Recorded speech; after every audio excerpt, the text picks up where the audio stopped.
स्वागत है आप सबका हमारे YouTube चैनल में। आज हमारा बहुत ही महत्वपूर्ण विषय है अलंकार की पहचान कैसे करें। CBSE क्लास 10 हिंदी ए की परीक्षा में उपमा, रूपक, उत्प्रेक्षा, अतिशयोक्ति एवं मानवीकरण अलंकार से प्रश्न पूछे जाते हैं। इसलिए अलंकार का सही अध्ययन जो है बहुत जरूरी है। आइए हम देखते हैं कि अलंकार का क्या अर्थ होता है। अलंकार का अर्थ होता है काव्य में सुंदरता या चमत्कार उत्पन्न करने वाला, यानी जो शब्द चमत्कार उत्पन्न करे वह क्या है, अलंकार कहलाता है। तो यहाँ हम एक एक अलंकार का अध्ययन करेंगे। तो सबसे पहले हम उपमा अलंकार को देखते हैं। यह बहुत ही सरल है, थोड़ा सा ध्यान देंगे तो कभी नहीं भूलेंगे। उपमा का अर्थ होता है तुलना। दो वस्तु में तुलना जब हम करते हैं, इसका सूत्र है तुल्यार्थे उपमा, यानी तुलना करने के अर्थ में जहाँ एक वस्तु की तुलना दूसरी वस्तु से की जा रही हो वो तुल्यार्थी उपमा कहलाता है। तो इसको समझने से पहले हमको उपमेय और उपमान को समझना जरूरी है। जिस वस्तु की तुलना की जाती है उसको उपमेय कहते हैं, और जिस वस्तु से की जा रही है उसको उपमान कहते हैं। जैसे यहाँ देखिए हमने लिखा है मुख चंद्रमा के समान सुंदर है। तो यहाँ मुख की तुलना की जा रही है, इसीलिए मुख क्या है, उपमेय है। जिसकी तुलना की जा रही है वह उपमेय है। और किससे तुलना की जा रही है, चंद्रमा से तुलना की जा रही है, तो चंद्रमा को उपमान कहते हैं। तो यहाँ उपमेय और उपमान शब्द से परिचित हुए बिना अलंकार को सही समझना थोड़ा मुश्किल हो जाता है। तो आइए, तुल्यार्थे उपमा, तुलना करने के अर्थ में उपमा अलंकार होता है। इसका जो है पहचान हम कैसे करेंगे, बहुत सीधा है।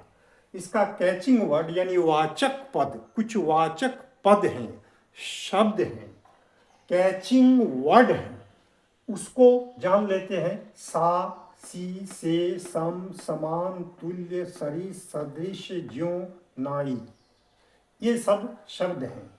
सब क्या है, सौ से ही लगभग आरंभ है, यानी सब का अर्थ क्या होता है, लगभग समान अर्थ होता है। सा, से, सी, तुल्य, सरिस, समान, सदृश, समान, ज्यों, जैसे, नाई, तो ये सब जितना है कैचिंग वर्ड है। इस कैचिंग वर्ड से हम पहचान करते हैं उपमा अलंकार को। जहाँ ये कैचिंग वर्ड देखेंगे हम समझ जाएंगे वो उपमा अलंकार है। यहाँ एक उदाहरण दिया गया है, पीपर पात सरिस मन डोला। तो यहाँ यदि आप व्याख्या करेंगे तो सबसे पहले देखिए, पीपल पात सरिस, पीपल के पत्ते के समान, मन डोला, मन डोल गया, मन डोल गया।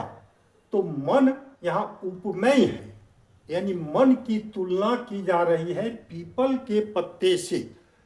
दोनों वस्तु में समान गुण धर्म है, एक जैसा है, इसीलिए इसमें तुलना की जा रही है, उपमा दी जा रही है। मन की उपमा पीपल के पत्ते से दी जा रही है।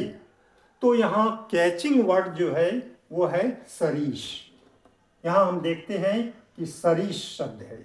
सरिस माने समान, जैसा। तो सरिस शब्द से हम तुरंत समझ गए कि यह उपमा अलंकार है। सभी सौ से ही लगभग है, इसलिए ये याद रह जाएगा। आगे देखिए, दूसरा अलंकार रूपक अलंकार। इसका सूत्र है अभेदार्थे, अभेदार्थे रूपक। अभेदार्थी, अ माने नहीं, भेदार्थी माने भेद किया जाए, यानी उपमेय और उपमान में जहाँ भेद नहीं हो वहाँ जो है रूपक अलंकार होता है। इसका कैचिंग वर्ड है योजक चिन्ह, ये डैश लगा रहता है। यहाँ देखते हैं चरण कमल के बीच एक डैश लगा हुआ है, यानी एक योजक चिन्ह लगा हुआ है। ये जो योजक चिन्ह है इससे हम समझ जाएंगे कि यह रूपक अलंकार है। यदि इससे हम नहीं समझें तो यहाँ हम देखते हैं कि इसका क्या अर्थ होता है। चरण कमल, तो चरण उपमेय है, यानी चरण की तुलना की जा रही है किससे? कमल से। तो यहाँ तुलना नहीं है, क्या है? अभेद है, यानी चरण को जो है कमल मान लिया गया है, यानी इसमें कोई भेद नहीं किया गया है। कैसे? इसका यदि हम अर्थ करेंगे या इसको हम क्या कहते हैं, इसको तोड़ेंगे समासिक पद को, चरण कमल, तो क्या होगा? कमल, कमल रूपी चरण। तो जहाँ रूपी शब्द है, जहाँ रूपी शब्द है वहाँ जो है हमको समझना चाहिए वो क्या है? रूपक अलंकार। याद रखिएगा, रूपक, रूपी, जब उसका हम विग्रह करेंगे तो चरण कमल, कमल रूपी चरण। तो बंदो हरिआई, यानी ईश्वर के चरण को कमल और चरण में कोई अंतर नहीं माना गया है, यानी कमल कहा गया है। चरण क्या है? कमल है। आइए अगला, उत्प्रेक्षा, संभावने उत्प्रेक्षा, संभावना के अर्थ में उत्प्रेक्षा अलंकार होता है। तो इसका कैचिंग वर्ड है मनु, मानो, जनु, जानो, जनहु, मनहु। तो म और ज से शुरू होता है, यहाँ स से कैचिंग वर्ड शुरू होता है। तो मनु मन मानो, मानो मन मानो, जनु जानो, जनहु मनहु। तो ये सब शब्द कैचिंग वर्ड रहता है। इसको वाचक पद कहते हैं, वाचक शब्द कहते हैं। तो उत्प्रेक्षा में संभावना होती है, यानी उपमेय और उपमान में संभावना होती है, कल्पना की जाती है, तुलना नहीं, कल्पना की जाती है। तो वहाँ जो है उत्प्रेक्षा अलंकार होता है। एक उदाहरण से, फूले काश सकल मही छाई, फूले फूल गए हैं, काश, काश एक प्रकार का फूल होता है, काश के फूल जो है फूल गए हैं। सकल मही छाई, चारों तरफ यह फूल छा गया है। तो काश का फूल कैसे होता है? सफेद। जनु बरसा, जनु जैसे, जनु वर्षा ऋतु प्रकट बुढ़ाई, ऐसा लगता है कि वर्षा ऋतु जो है यह बूढ़ा बूढ़ी हो गई है, वर्षा बूढ़ी हो गई है, ऐसा प्रतीत हो रहा है, क्योंकि सफ़ेद रंग। तो यहाँ उपमेय काश का फूल है और वर्षा ऋतु जो है यह उपमान है। तो यहाँ हम कैचिंग वर्ड से तुरंत जान गए जनु, जनु से हम जान गए जनु, मनु, मानो, ये सब से जान गए कि यह उत्प्रेक्षा अलंकार है। अब अगला हमारा है अतिशयोक्ति। इसका सूत्र है सीमा अतिक्रमणी। अतिशयोक्ति, अतिशयोक्ति, अति माने बहुत, शोक्ति माने बढ़ा चढ़ा कर कहना। इसका कैचिंग वर्ड नहीं है, तो बढ़ा चढ़ाकर बात को कही जाए जो असंभव लगे, ऐसा जो है उसको हम अतिशयोक्ति अलंकार की श्रेणी में रखते हैं। इसमें कोई कैचिंग वर्ड नहीं है। तो आप देखिएगा कि सा से सी मनु जनु कुछ नहीं है। देखिए, हनुमान की पूंछ में लगन न पाई आगी, सगरी लंका जल गई, गए निशाचर भागी।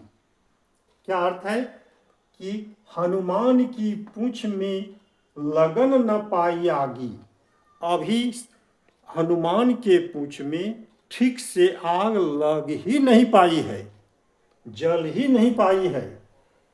सगरी लंका जल गई, गए निशाचर भागी। और सारी लंका जल गई। पूंछ में ठीक से आग नहीं लग पाई है और सारी लंका जल गई। गए निशाचर भागी, और राक्षस सब भाग गए। तो यहाँ पर हम देखते हैं कि अभी तो जिस चीज से आग लगाई जा रही है पूंछ से, वह पूंछ ही ठीक से नहीं जो है जल पाई है, और इतने में सारी लंका जल गई। यह असंभव सा लगता है। यह बात अतिशयोक्ति बढ़ा चढ़ाकर कहा गया है, इसीलिए यह अतिशयोक्ति अलंकार की श्रेणी में आता है। अगला है मानवीकरण। सूत्र है जड़ चेतने मानवीकरण, यानी जड़ को चेतन के रूप में देखना, यानी प्रकृति को मनुष्य का रूप देना मानवीकरण अलंकार कहलाता है।